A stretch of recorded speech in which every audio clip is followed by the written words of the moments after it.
نحمده ونصلي على رسوله الكريم اما بعد فاعوذ بالله من الشیطان الرجیم بسم اللہ الرحمن الرحیم۔ آج سے ہم اپنے معیار کی اپنے لیول کی نحوی ترکیب شروع کرتے ہیں اور سورہ بقرہ سے سٹارٹ لیتے ہیں۔ اس میں فارمیٹ اس کا کیا ہوگا؟ فارمیٹ بڑا ادھورا سا رکھا ہے۔ ہم نے مرکبات پڑھ لیے، چھوٹی موٹی باتیں اس کے ساتھ فعل فاعل مفعول وغیرہ بھی پڑھ لیا، مفاعل خمسہ پڑھ لیے۔ مقصد کہنے کا یہ ہے کہ جتنا سبق پڑھ لیا ہے ہم اس فیز میں سورہ بقرہ میں جا کے عملی طور پہ صرف یہی کام کریں گے، اس کے علاوہ کچھ نہیں کریں گے۔ اس کی وجہ کیا ہے؟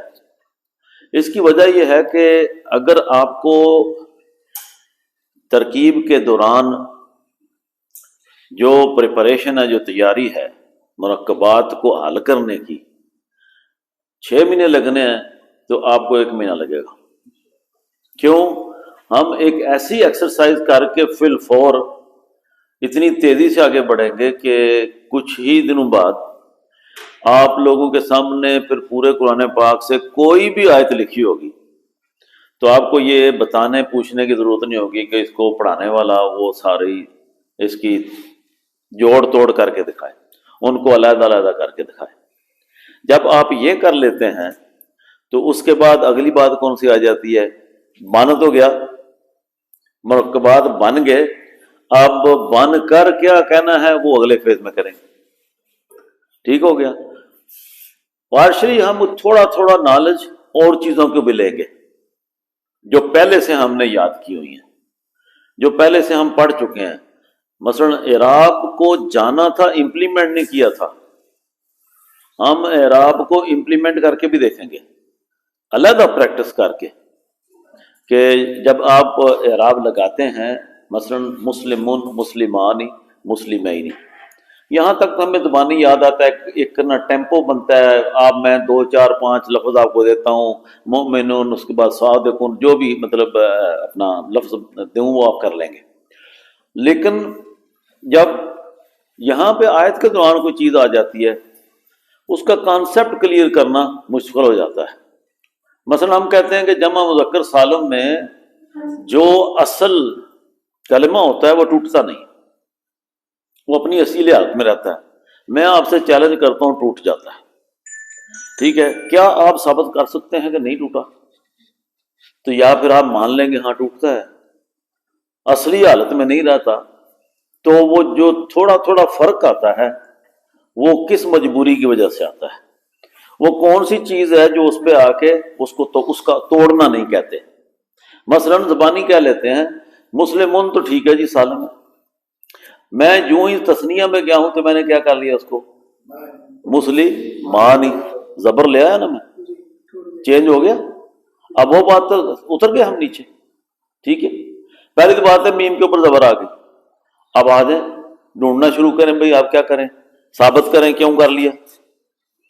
ثابت کرنے کا طریقہ تجوید، گرامر، سب کچھ، ترکیب، یہ سارے آپس میں بالکل اس طرح رشتہ دار ہیں۔ ان سب کے ساتھ جیسے معروف مدہ پڑھا تھا تو اس میں پڑھا جی منہ کا خلا سے 3 رفدہ ہوتے ہیں جن کو رفع مدہ کہتے ہیں، اور کہا کرے واو یا، اس صورت میں جب یہ مدہ ہوں تو اس وقت ان کو کھینچ کر پڑھا جاتا ہے، ٹھیک ہے؟ ایک تو وہ تجویدی اعتبار سے ہو گیا۔ جب ہم گرامر میں گئے تو ہم نے کہا جی جب الف جو ہے وہ فتحہ کو چاہتا ہے، واو ضمہ کو چاہتی ہے، اور یا کسرہ کو چاہتی ہے۔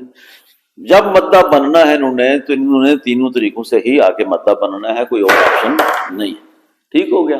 یہ گرامر میں آگے بات ہم نے سیکھی۔ اب اس کے بعد جب آپ نے نحوی ترکیبات میں پہنچے تو اعراب وغیرہ کی باتیں ہونے لگی، ایک تھا اعراب کو پڑھتے رہے، اب اعراب کی امپلیمنٹیشن ہونے لگی، تو وہ تجوید کا الف واو یا حروف مدہ وہ گرامر میں پڑھا ہوا، اب ادھر لا کے اسی لنک کے ساتھ ہم دیکھتے ہیں کہ مسلمان ہی ہوا، تو یقیناً الف اس میں جو آیا، پہلا جو چینج آئی، اضافت آئی یا چینج اضافت کہہ لیں، وہ الف کی آئی، اس کے بعد نون آیا، ٹھیک ہے؟ ان کو جب تک، میں نے پچھلے لیکچر میں کہا تھا کہ جب تک ایک واو کیا، ایک حرکت بھی آپ صحیح نہیں جانتے اور اس کے بغیر آپ ترکیب کر دیتے ہیں تو سمجھیں کہ آپ نے سب کچھ غلط کر لیا۔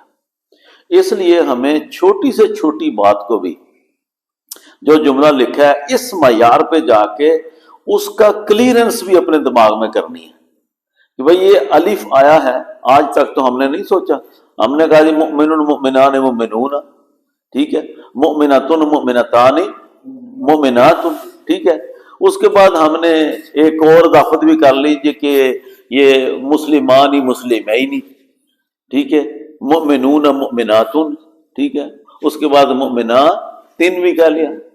اب اس کے ہم نے آوازیں بھی بنا لی کہ آنی اینی، تانی تینی میں اضافہ کر لیں، 8 آوازیں بنا لی، اون این، تو اس کے بعد آتن آتن، تو یہ 8 آوازیں بھی ہم پریکٹس کرتے رہے۔ یہ ساری باتیں ٹھیک ہے، ایک ہے اس کے ساتھ پھر سے کانسیپٹ کا کلیئر کرنا۔ ابھی بھی جو باتیں کر لی یہ کتابی شکل میں ڈائی بنا کے اس کے اوپر جاتے رہنے میں بالکل پرفیکٹ ہے بات، لیکن میں پھر سوال کرتا ہوں بھائی وہ جو ٹوٹا ہے وزن تھوڑا بہت، اس کا مجھے آپ ڈیفائن کر کے بتائیں۔ یہ نئے اسٹوڈنٹس کے لیے ہیں جو بالکل لرنر ہیں، تو سارے لوگ کوئی اوٹ پٹانگ جواب دینا شروع کر دیں گے، کیوں؟ شیورٹی نہیں ہے۔ جس طرح میں نے 8 آوازوں کا کہا، آپ نے فوراً بول دیا، میں گردان کراتا ہوں، آپ فوراً کر رہے ہیں۔ تو اس میں ہمیں اس کو سمجھنا ہوگا کہ یہ جب ہم نے تثنیہ میں جانے کی کوشش کی تو علامت تثنیہ آگے آئی، جب تک اس کو نہیں لگاتے تو ہم تثنیہ میں انٹر نہیں ہو سکتے، ٹھیک ہو گیا؟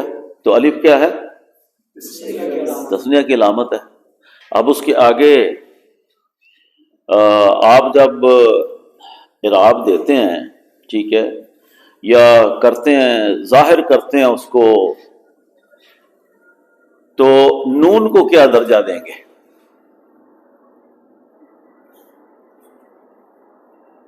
آپ نے کہا لیا جی مسلمانی میں ہم نے میم سین میم کے ساتھ ایک الف کا اضافہ کر لیا، تو ہم نے کہا یہ تثنیہ ہے۔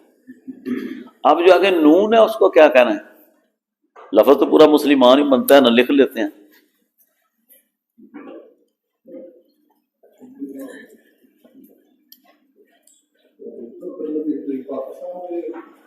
جی ماشاءاللہ، ویلکم، السلام۔ بڑی سونی کلاس، بڑے پریشانی کے عالم میں ہم اپنا گزارا کرتے رہے، ٹھیک، موسٹ ویلکم جی، ہمارے ایک ساتھی آ گئے ہیں۔ اچھا چلیں، ٹھیک، اچھا جی یہ بتائیے مجھے کہ یہ ہم نے بنایا ہے،